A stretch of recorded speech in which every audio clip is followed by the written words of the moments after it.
What's going on, guys? Here's a quick tour of the bunker. I'll try to get as much as I can without spending a whole lot of time.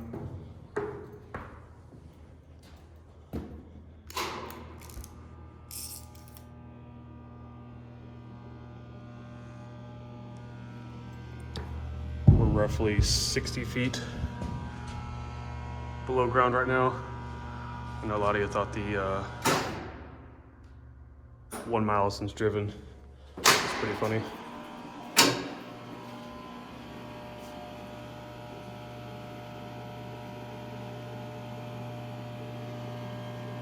The amount of engineering that went into this place is still mind-boggling for me anyways.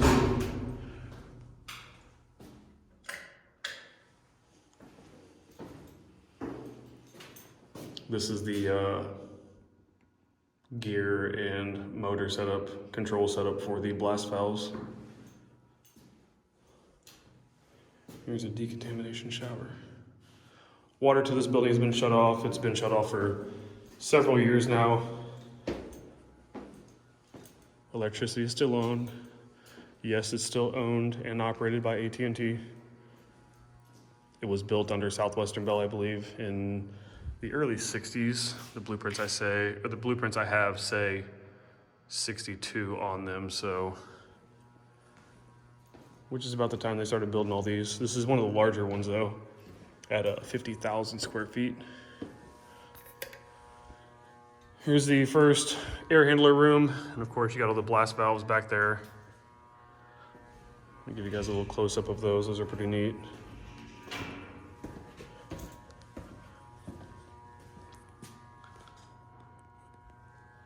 They all pivot on this one arm right here. It goes all the way up, and it's got a motor on the other side of the wall that controls it.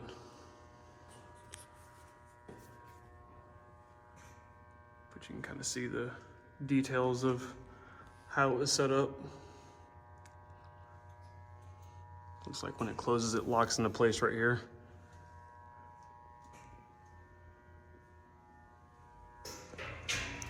This one is not abandoned. It's far from abandoned. It still has telecom equipment inside, and it still runs, still works.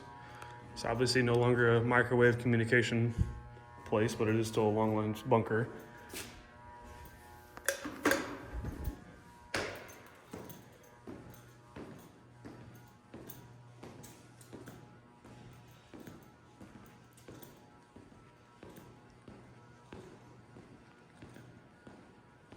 I know a lot of you asked if it would still survive a nuclear blast.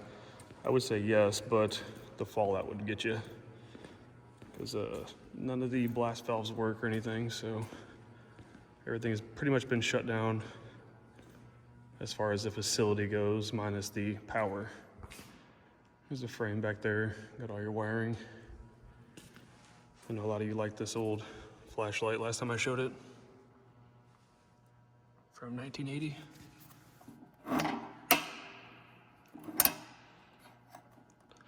Sorry to disappoint, it does not work. It actually does not have a battery in it at all, so probably a good thing.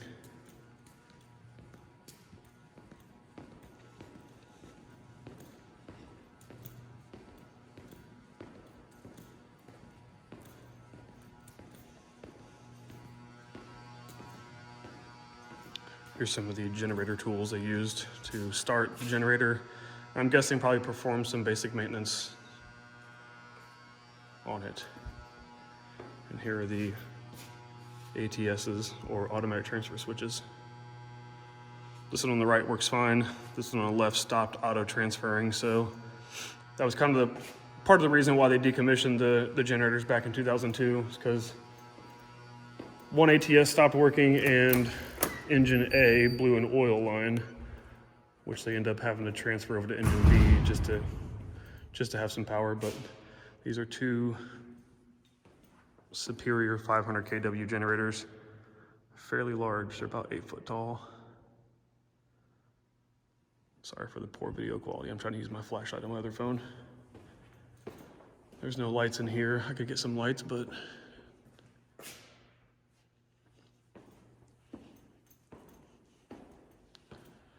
and these are the large radiators that went with the generators. And they exhausted out into a shaft on the other side of this wall here. Here's the battery charger for engine A, and the battery charger for engine B, 48-volt battery chargers. And these racks here would be full of batteries to start the engines.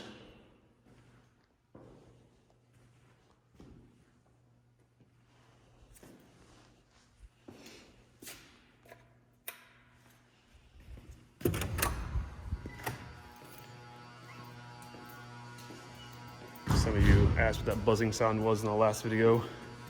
We've got some battery chargers back here that still operate the telco equipment downstairs. Here's some, I believe these are AC to DC converters. You can see these were retired back in '89. RIP, retired in place. A lot of this stuff is retired. I've got some old photos I can throw up and show you guys. Even back in the 90s, early 90s, this place was, you know, pretty much downgraded. Motor 5 alternator, old Western Electric. Of course, because why wouldn't you have Western Electric?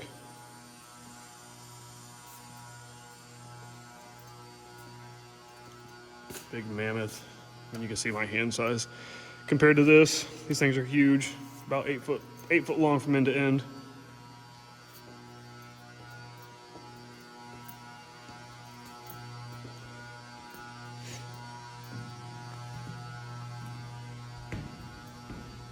Like I said, you can see all this stuff was retired back in '89.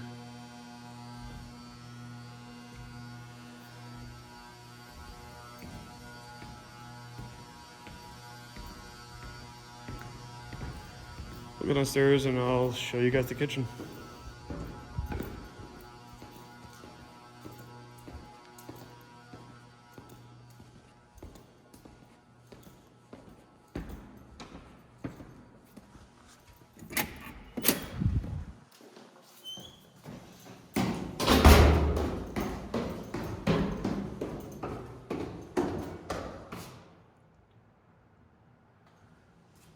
Here's the mezzanine area. It's kind of the middle floor.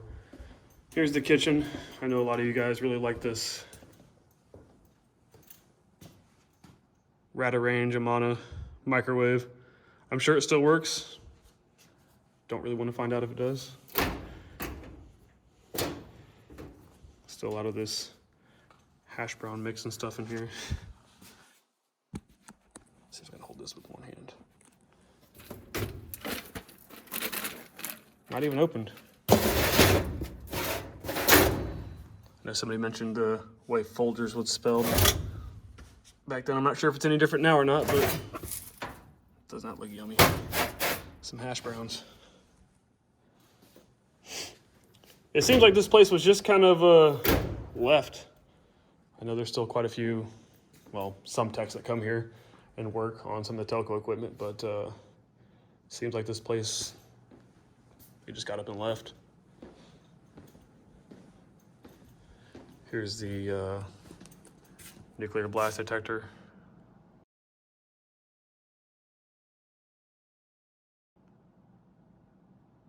Can test it, reset it in manual mode and auto mode.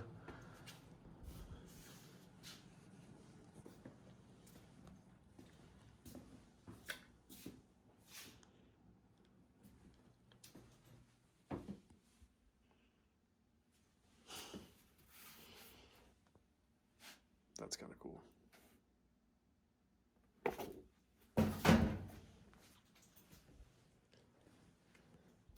Just a bathroom locker area. This is the main kitchen eating area. And then right off that, you had the sleeping quarters.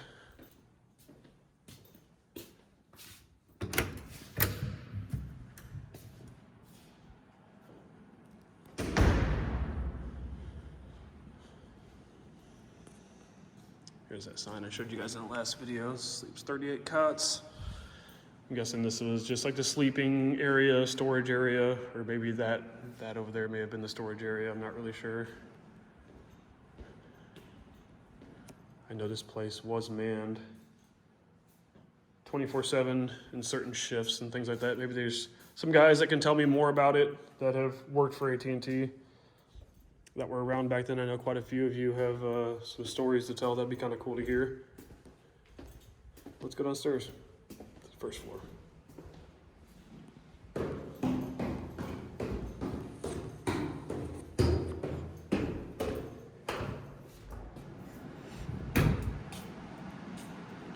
All right, here we are at the first floor, bottom floor. We're about 60 feet underground right now. Here's the old maintenance shop. I got some pictures I can put up of this too. This is pretty cool. A lot of old tools in here and such.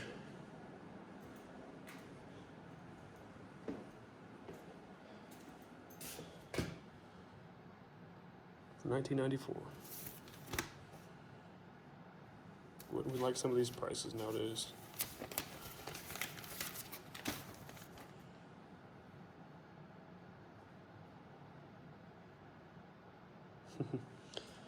Kind of cool little things you find down here. This is the water treatment area where they would filter water and store water and such if there was ever an incident or a nuclear blast, what have you.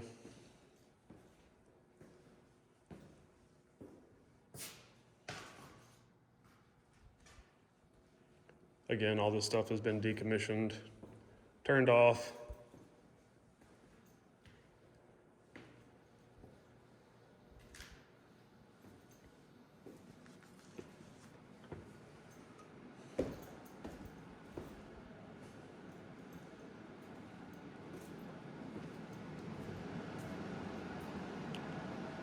This is the HVAC room.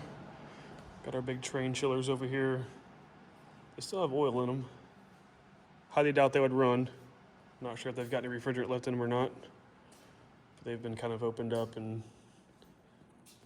some wires disconnected and taken apart. I'm guessing just to make sure they don't come back online. We've got two big train chillers over there and two of them over here. Same thing, kind of opened up. Looks like parts taken out of them, maybe.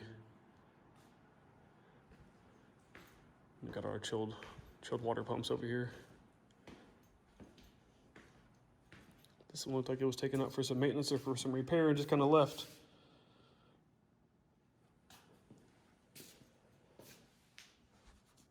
Here's the two air compressors that kind of run the pneumatics in the building and such.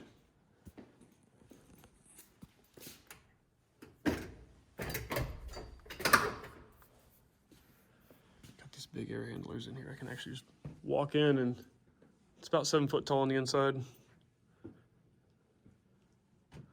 Filters changed, 1986.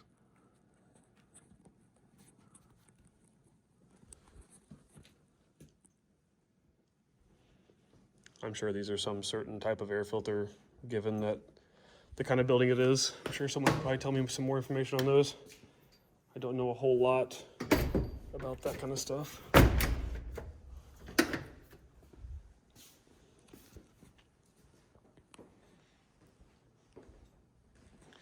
our giant fans. I know a couple of you wanted to see the inside of these things. You guys said that you'd have to go in and work on these, which I have worked in air handlers, just not these, because these do not work.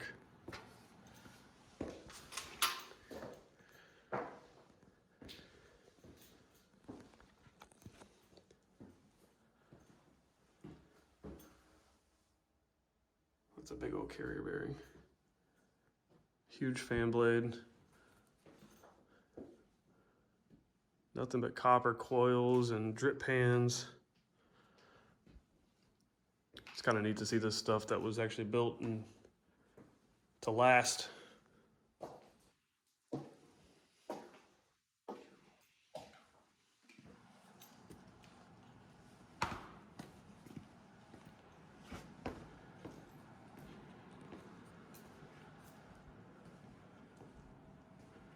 Got all your chilled water valves, piping.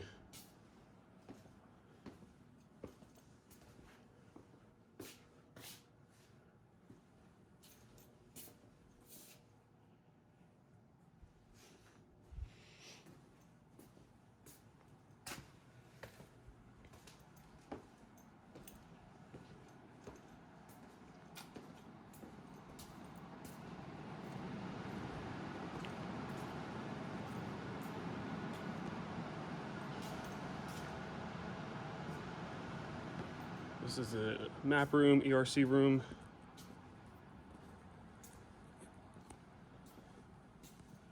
I know a lot of you guys are really interested in these teletypes. These things are really neat.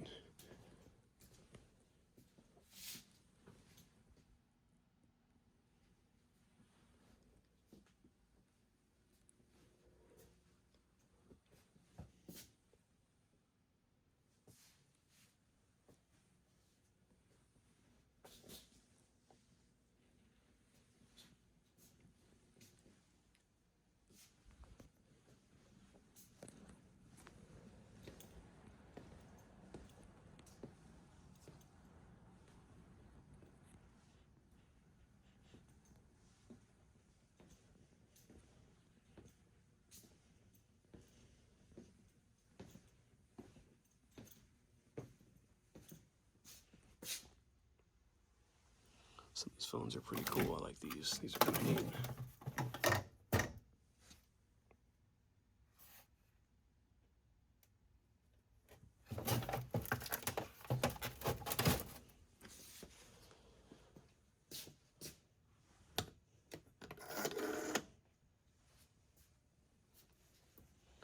A lot of stuff is just kind of gross, got some mold and stuff on it. So it's not that it's super humid in here right now, but it does need to be cleaned up, and we're actually working on getting the building cleaned up right now. I know a lot of you guys like the Christmas tree. Seems like they just got up and left during Christmas time, so it seemed like.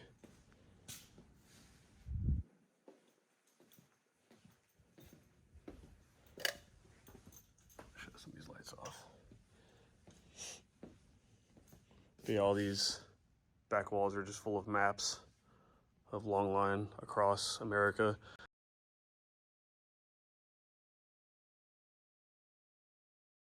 Just kind of general overview, just showing you guys.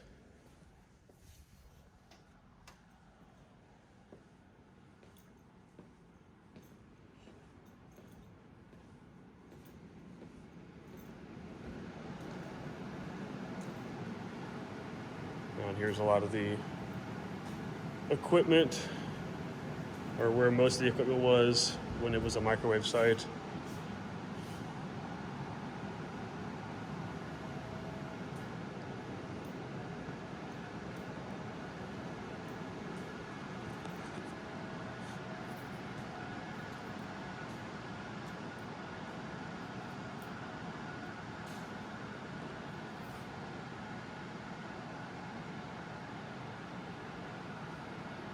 And again, I've got some pictures where there's several racks from here all the way back, just from floor to ceiling. It's really cool. Kind of see the old technology, what things used to look like, how they used to do things. Again, this is beyond my time.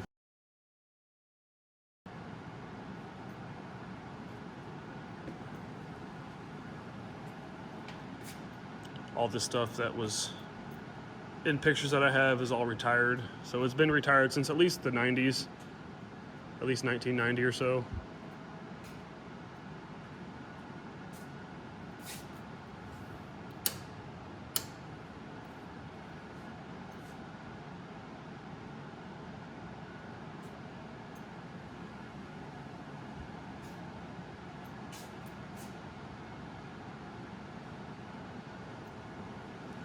And over here along this wall is where all the microwave cables went outside.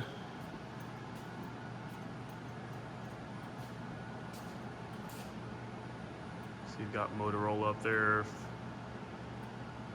Faranon, I don't know how to pronounce it, FM radio, AM radio, temp indicator, and then you got the TD2, which I'm guessing was the main microwave stuff.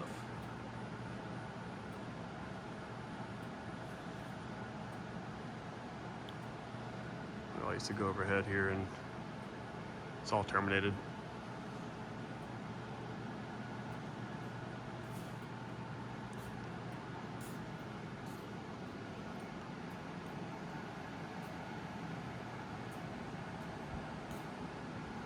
It's definitely an interesting place. Like I said before, it's been downgraded. It's obviously not a long lines bunker anymore. Everything's satellite and everything now, so it's just a CO now, or a central office, which is where they keep some telco equipment, you know.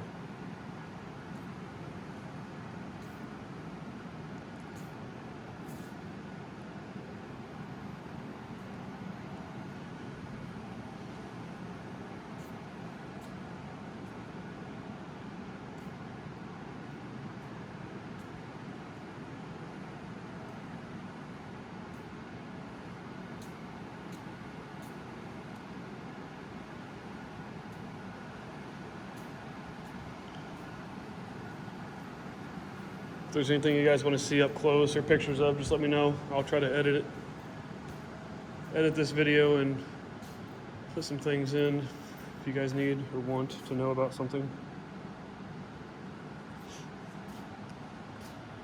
Just a kind of close up of that big, it's like an big alarm cabinet basically.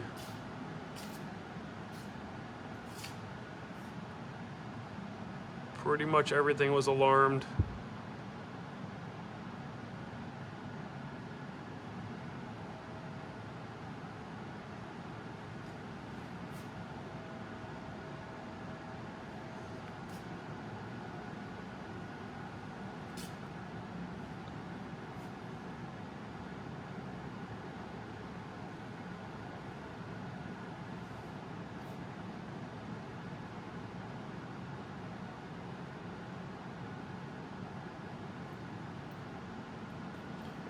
Well, I think that's really about it, guys. If you guys want to know anything else, just let me know.